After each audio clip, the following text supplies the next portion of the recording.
The Ottawa Red Blacks are off to an impressive 2-0 start to the season, and in my opinion, it's because of a stifling defense led by linebackers David Hines and Damaso Munoz. Offensively, they're taking advantage of the ample opportunities given to them by their defensive stops, but at some point you want to see this offense start to make bigger strides. Now, the Eskimos are coming off a bye week and will have a new starting quarterback in Matt Nichols. Nichols is taking over for an injured Mike Riley, and the Esk offense doesn't lack the necessary weapons to be successful.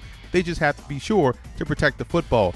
I think they're sound up front, and defensively they are still one of the toughest in the CFL. The biggest matchup will take place on the edges as Odell Willis and Marcus Howard can't allow Burris to break contain. Now, this will be a great game if you love defense. I expect a low-scoring affair tonight, but I like the Ottawa Red Blacks to win. This is a young team playing with a lot of confidence, and they're out there playing loose and making plays. Look for the Red Blacks' ground game to get into gear in this one.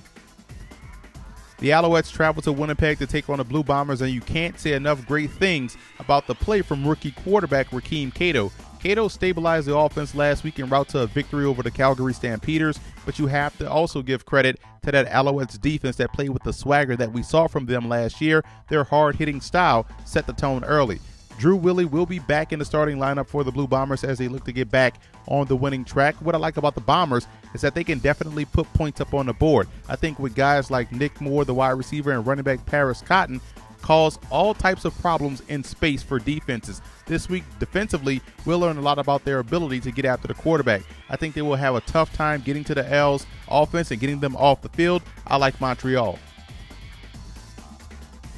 Two teams looking to get into the win column as Saskatchewan takes on the BC Lions, and the Riders virtually gave one away last week versus Toronto, which once again shows you the importance of ball security. The Riders played a great game up until that pick six, and this week versus the BC Lions, the focus should be on their run defense. BC would love to have a good balanced attack, but making them one-dimensional, especially with a guy like Andrew Harris in the backfield, taking him away increases their chances for success.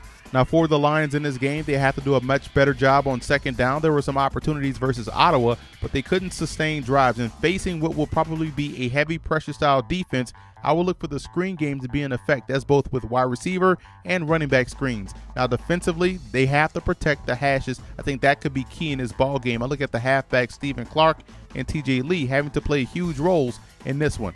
I like BC in this ball game. Look for the Lions offense to be much more cohesive in their second outing this season, and I believe their opportunistic defense will be able to frustrate the Riders offense all day long.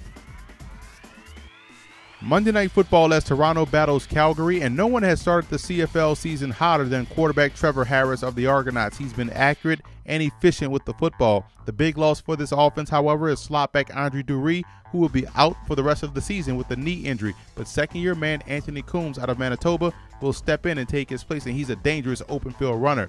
The Stamps haven't roared out the gate offensively like we've seen in years past. Their passing game has sputtered, and they have to have an A game versus the Argonauts. Defensively, this is still a tough group, and I think they'll get some early stops. But ultimately, the Argos' ability to constantly apply pressure with their own offense will prove to be too much for Calgary. I like Toronto.